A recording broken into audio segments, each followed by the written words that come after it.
क्या आपके ऊपर भी नींद हावी हो जाती है और आपको भी हद से ज्यादा नींद इस कारण भुगतनी पड़ती है?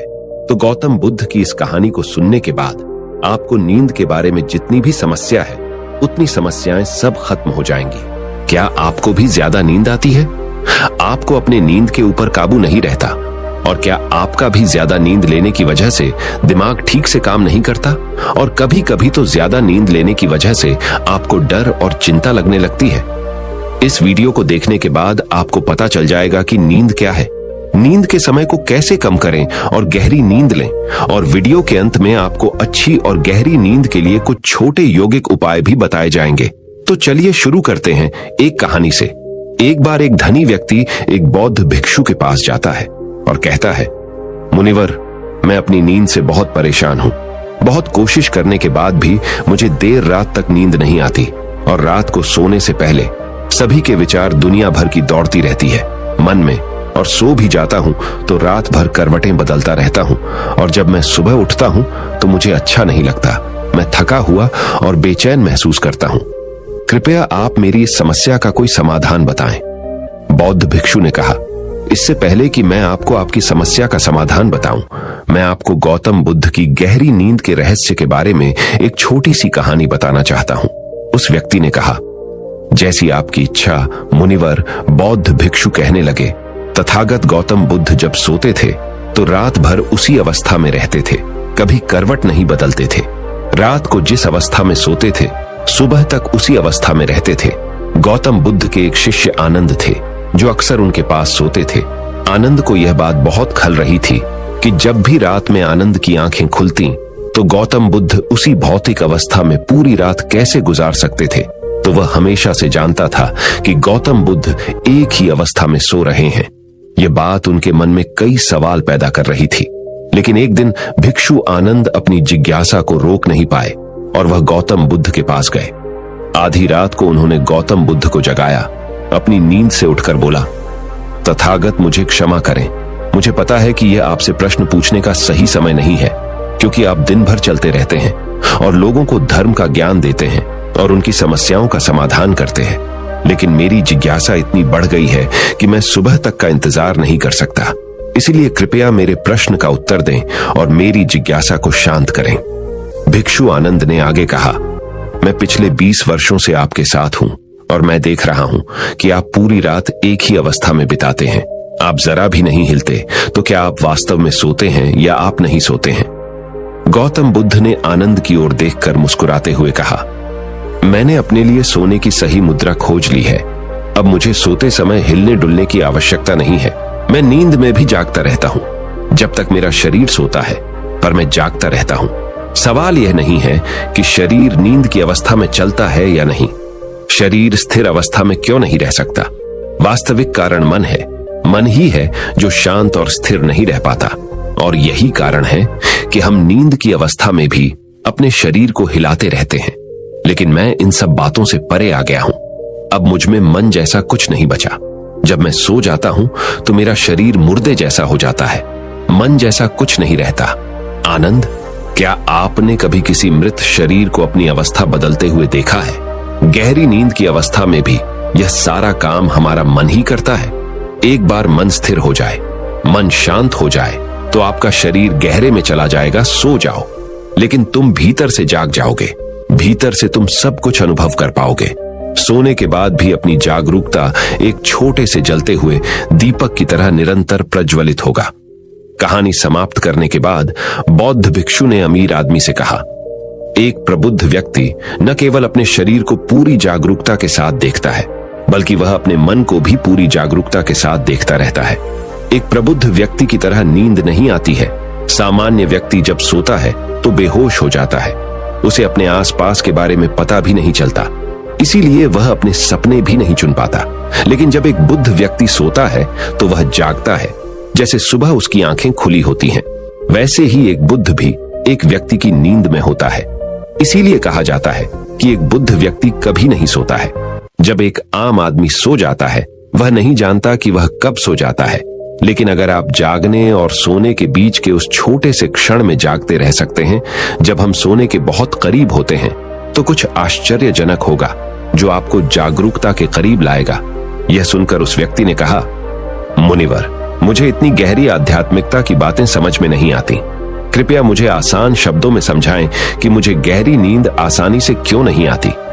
बौद्ध भिक्षु ने कहा, मुख्य 5 हैं। देर रात तक जागने और आसानी से नींद न आने के कारण सबसे पहला कारण है बिस्तर पर सोने के अलावा अन्य काम करना। जैसे कई लोगों की आदत होती है कि वे बिस्तर पर ही खाना खाते हैं, बिस्तर पर बैठकर पढ़ाई करते हैं और ऐसे कई काम वे अपने बेडरूम में ही करते हैं। शयन कक्ष का अर्थ सोने का स्थान होता है, लेकिन लोग इसका प्रयोग अन्य कार्यों के लिए भी करते हैं, जिससे हमारे मस्तिष्क में शयन कक्ष का कोई निश्चित अर्थ नहीं होता है। इसलिए जब हम बिस्तर पर सोने जाते हैं तो हमारा मन पूरी तरह से स्वीकार नहीं करता है कि अब हमें सोना है, क्योंकि तुमने एक ही जगह पर दूसरे काम करने की आदत बना ली है। दोस्तों, अगर हम एकों की बात करें, आज के समय की बात करें, तो हम भी बिस्तर पर लेटकर फोन पर बात करते हैं। ऑफिस का काम बिस्तर पर बैठकर ही करते हैं, फिर चाहे वह मूवी देखना हो, खाना खाना हो, पोस्ट गेम खेलना हो या गपशप करना हो। आजकल लोग अपना ज्यादातर समय बिस्तर पर लेटे हुए बिताते हैं, जिसकी वजह से बिस्तर अब हमारे दिमाग में सिर्फ सोने की जगह नहीं रह गया है। और ये एक बड़ा कारण है कि जब हम बिस्तर पर जाते हैं तो घंटों तक नहीं सोते हैं। बौद्ध भिक्षु ने आगे कहा, बौद्ध आश्रमों में एक भिक्षु सुबह उठते ही अपना बिस्तर छोड़ देता है और फिर रात के समय ही वापस बिस्तर पर जाता है, जिससे उसके मस्तिष्क को पता चल जाता है कि बिस्तर पर जाने का मतलब है अंदर जाना। गहन निद्रा, अच्छी और चैन की नींद न लेने का एक और कारण है सोने का एक निश्चित समय न होना। बौद्ध भिक्षु ने कहा, यदि आप सुबह जल्दी उठना चाहते हैं और पूरी नींद के साथ सोना चाहते हैं तो आपको रात को जल्दी और एक निश्चित समय पर सोने की आदत डालनी होगी। बौद्ध आश्रमों में रहने वाले भिक्षु हमेशा प्रकाश लेते हैं और सोने से कुछ घंटे पहले निश्चित समय पर आसानी से पचने वाला भोजन करें और प्रतिदिन निश्चित समय पर सो जाएं। तो इस तरह वे एक निश्चित दिनचर्या का पालन करते हैं। दोस्तों, अगर हम आज के लाइफस्टाइल की बात करें तो ज्यादातर लोगों का न तो सोने और न ही उठने का एक निश्चित समय होता है, और न ही वे इस बात का ध्यान रखते हैं कि रात का खाना हल्का और जरूरत से थोड़ा कम हो, बल्कि उनका मुख्य भोजन होता है केवल रात में है। वीकेंड पर ये देर रात तक जागते रहते हैं क्योंकि अगले दिन कोई काम नहीं होता है। अगर ये रात में मूवी देखने लगे तो रातें कितनी ही क्यों ना हो, मूवी पूरी करके ही सोते हैं। समय और जीवन के बीच कोई सामंजस्य और नियंत्रण नहीं है, और फिर यही वो लोग होते हैं जो अगले दिन अधूरी नींद के साथ जागते हैं और दिन भर बेचैनी और थकान महसूस करते हैं। यौगिक संस्कृति में नींद को एक चमत्कारी दुनिया कहा गया है। अगर आप नींद को समझ लें तो आप नींद में अपने अंदर बहुत कुछ पैदा कर सकते हैं, और अगर आप नहीं समझते हैं तो आप इसे खराब भी कर सकते हैं। बौद्ध भिक्षु ने आगे कहा, गहरी नींद न आने और सुबह उठने पर अच्छा महसूस न करने का तीसरा कारण सोने से पहले नकारात्मक चीजों के बारे में सोचना है। जिस तरह के विचारों के बारे में सोचते हुए आप सोते हैं, जब आप अपनी आंखें खोलते हैं सुबह में, ये आपके दिमाग में आने वाले पहले विचार हैं। इसीलिए जब आप नकारात्मक विचारों के साथ सोते हैं तो आप सुबह उन्हीं के साथ उठते हैं। बिस्तर पर लेटे जब हम सोने ही वाले होते हैं तब हमारा अचेतन मन सबसे अधिक सक्रिय होता है, और इस समय हम अपने अंदर जो विचार पैदा कर रहे होते हैं, हमारा अचेतन मन सीधे उन विचारों को स्वीकार करता है और उन्हें वास्तविकता में लाने की कोशिश करता है। हमारा अचेतन मन नहीं कर सकता अच्छे और बुरे विचारों के बीच चयन करें। ये नहीं जानता कि हमारे लिए क्या अच्छा है और क्या बुरा। ये प्राप्त सूचनाओं पर ही काम करना शुरू कर देता है। इसलिए हमें सोते समय अपनी समस्याओं और नकारात्मक विचारों के बारे में सोचने के बजाय उन अच्छी बातों और बातों के बारे में सोचना चाहिए जिसे हम अपने जीवन में पाना चाहते हैं। हमेशा रात को सोने से पहले और सुबह उठने के बाद उन बातों के बारे में सोचें जो आपके जीवन में एक सकारात्मक बदलाव ला सकती है। अच्छी और अच्छी नींद न आने का चौथा कारण है गलत तरीके से सोना। बौद्ध भिक्षु ने कहा, आपने सुना होगा कि भारत में अक्सर यह कहा जाता है कि उत्तर की ओर सिर करके न सोएं। ऐसा इसीलिए है क्योंकि जब हम उत्तर की ओर सिर करके सोते हैं तो पृथ्वी के चुंबकीय खिंचाव के कारण हमारे शरीर का बहुत सारा खून दिमाग की तरफ जाने की कोशिश करता है और दिमाग में पाई जाने वाली नसें बहुत पतली हो जाती हैं, इनके फटने का खतरा बढ़ जाता है और अगर इंसान ज्यादा बूढ़ा और कमजोर है तो उसकी मौत भी हो सकती है। लेकिन आमतौर पर जो लोग उत्तर की ओर सिर करके सोते हैं वे सुबह उठते ही सिर में तनाव महसूस करते हैं और उन्होंने अपना पूरा समय व्यतीत कर दिया होता है। रात में बेचैन या करवट बदलना। दूसरी गलती जो लोग सोने की पोजीशन में करते हैं वह यह है कि वे किसी भी तरह से सो जाते हैं। उन्हें इस बात से कोई फर्क नहीं पड़ता कि उनकी रीढ़ की हड्डी सीधी है या नहीं। लोग अक्सर अपने पेट या जो कुछ भी सोते हैं, जबकि हमें कोशिश करनी चाहिए कि या तो हम सीधे सोएं या फिर बाईं ओर करवट लेकर सोएं। इससे शरीर के अंगों पर अतिरिक्त दबाव नहीं पड़ता है। सोते समय बहुत मोटे गद्दे का उपयोग न करें क्योंकि यह आपकी रीढ़ को मोड़ देता है और गहरी नींद में बाधा डालता है। साथ ही ज्यादा मोटे तकिए का इस्तेमाल न करें क्योंकि इससे आपकी गर्दन ज्यादा मुड़ जाती है और आपका शरीर तनाव महसूस करता है और इससे आपकी गहरी नींद में बाधा आती है। देर रात तक नींद न आने और रात भर नींद में बेचैनी का 5वां कारण है खाद्य पदार्थों का अधिक मात्रा में सेवन और देर से पचना। अगर आप रात को भरपेट और अधिक तैलीय पदार्थों का सेवन करते हैं तो यह हमारी नींद में भी खलल डालता है क्योंकि इन पदार्थों को पचाने में काफी समय और ऊर्जा लगती है। इसलिए अगर आप ऐसे पदार्थों का सेवन करते हैं तो सेवन करना छोड़ दीजिए, तो सोने से करीब 3-4 घंटे पहले इन्हें खाने की कोशिश करें। उस व्यक्ति ने कहा, मुनिवर, मैं समझता हूं कि गहरी और चैन की नींद न आने के क्या क्या कारण हो सकते हैं, लेकिन अब क्या आप कुछ ऐसे उपाय बता सकते हैं जिन्हें करने से हमें गहरी नींद आने में मदद मिलती है? बौद्ध भिक्षु ने कहा, मैं आपको कुछ ऐसे कर्म बता रहा हूं जिन्हें आप सोने से पहले या उठने के बाद कर सकते हैं, जिससे न सिर्फ आपकी नींद गहरी होगी बल्कि आपके जीवन में एक सकारात्मक बदलाव भी आएगा। और ये सभी काम आपको नहीं करने चाहिए। इनमें से जो भी 2 से 3 कार्य आपके लिए उपयुक्त हैं वो आप कर सकते हैं। सबसे पहले सोने से पहले गुनगुने पानी से नहाने की कोशिश करें। नहाने से हमारा शरीर जागृत और तनाव मुक्त हो जाता है। आपने देखा होगा कि जब कोई व्यक्ति नहा कर आता है तो उसके भीतर से एक सकारात्मक ऊर्जा का अनुभव होता है। वह अधिक प्रसन्न और निश्चिंत लगने लगता है। इसका कारण यह है कि हमारे शरीर का अधिकांश भाग जल ही है और जल ही हमारे शरीर का मूल अंग है। सोने से पहले हो सके तो अपने बेडरूम में किसी भी ऑर्गेनिक तेल और रुई का दिया जलाएं। इससे आसपास के वातावरण में सकारात्मकता आती है। सोने से पहले थोड़ा पानी पिएं, इससे आपको काफी फायदा होगा।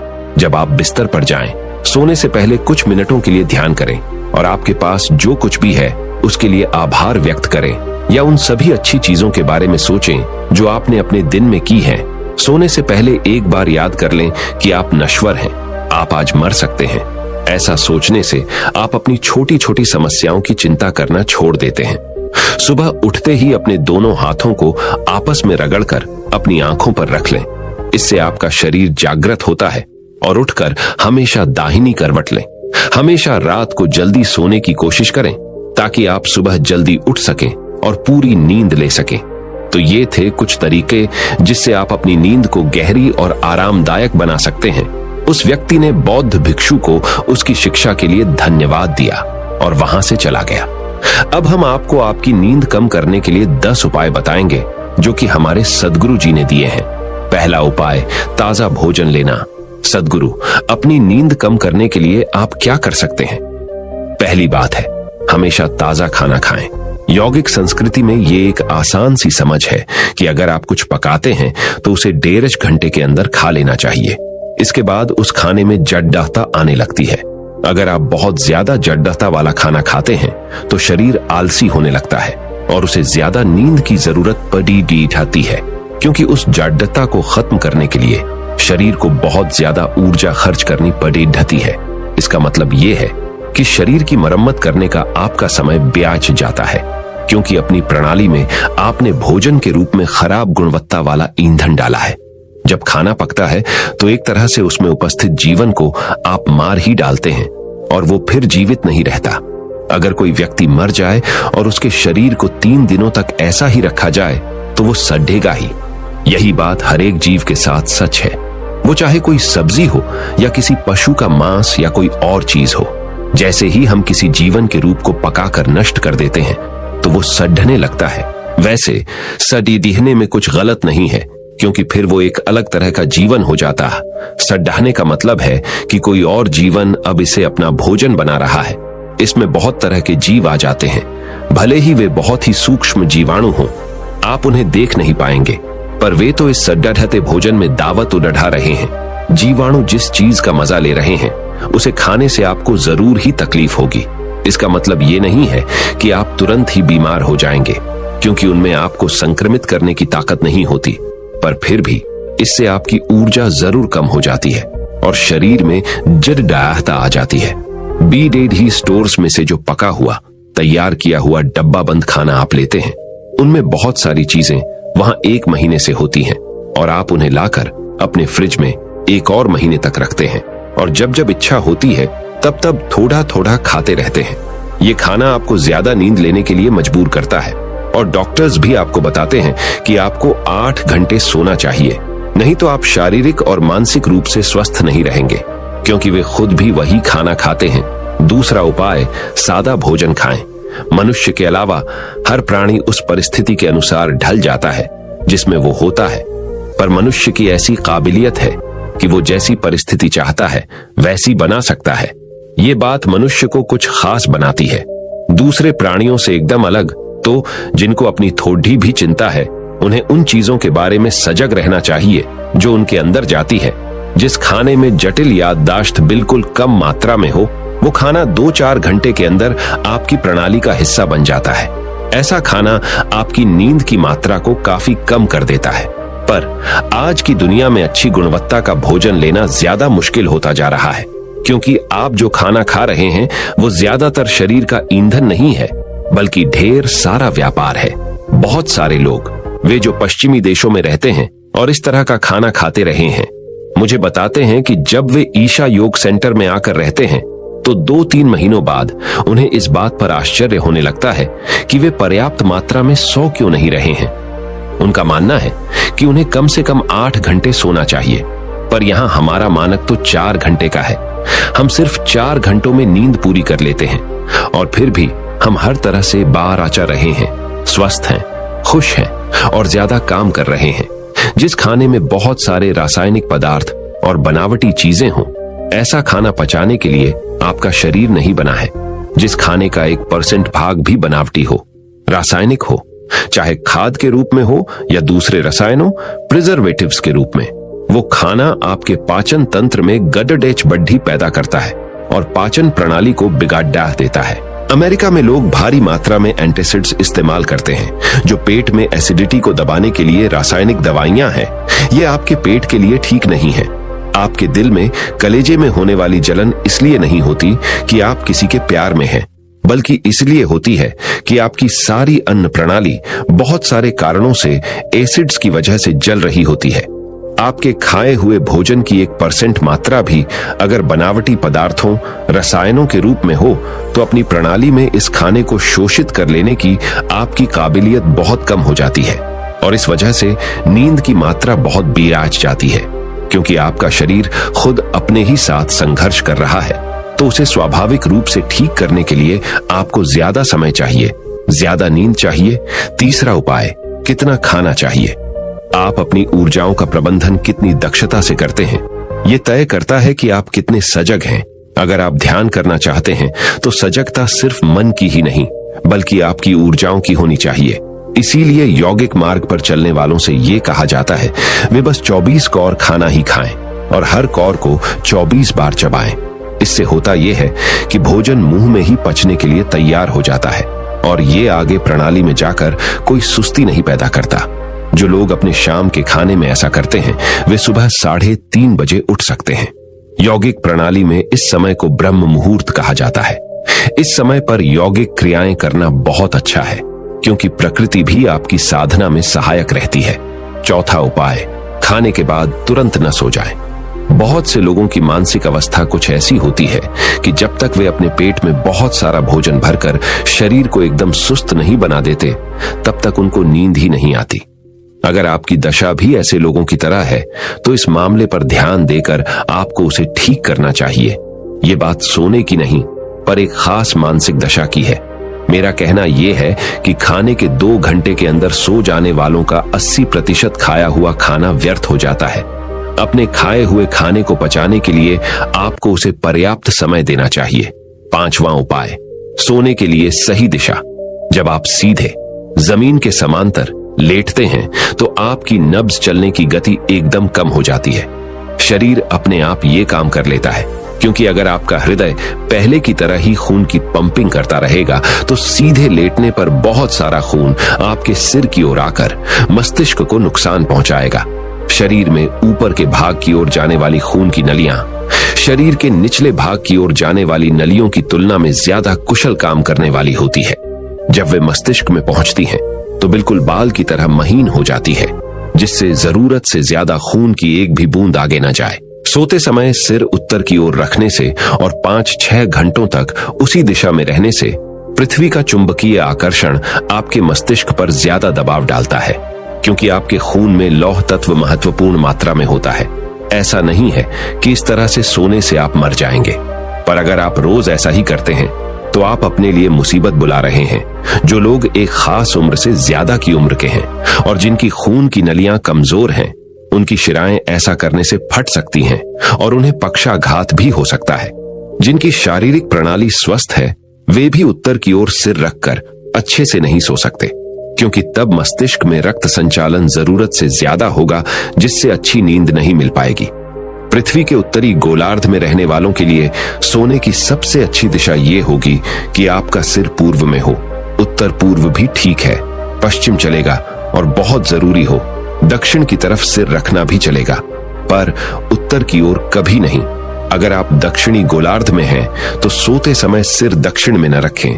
6वां उपाय, अपने को जबरदस्ती सोने से न रोकें। आपके शरीर को कितनी नींद की जरूरत है, यह आपकी शारीरिक गतिविधि पर निर्भर करता है।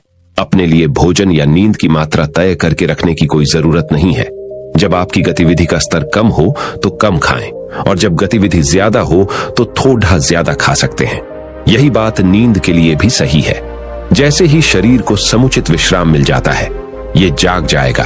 फिर चाहे सुबह के 3 बजे हो या 8 सुबह, जागने के लिए अलार्म न लगाएं। जरूरी विश्राम मिलने पर शरीर को जाग ही जाना चाहिए। जबरदस्ती नींद को टालने से शारीरिक, मानसिक और दूसरी काबिलियतें कम हो जाती हैं। ऐसा कभी ना करें। शरीर को नींद की जितनी जरूरत है उतनी उसे लेने दीजिए, पर अगर आपका शरीर बिस्तर को किसी कब्र की तरह इस्तेमाल कर रहा है तो ये बिस्तर छोड़ देना नहीं चाहेगा। किसी दूसरे व्यक्ति को आपको नींद से जगाना पड़ ही देगा। ये इस बात पर निर्भर करता है कि आप किस तरह से अपना जीवन चला रहे हैं। जीवन को टालने की जिनकी मानसिक दशा है, जो जीवन से दूर भागना चाहते हैं, वे तो स्वाभाविक रूप से ज्यादा खाएंगे और ज्यादा सोएंगे। 7वां उपाय, आनंदपूर्ण अवस्था बनाए रखना।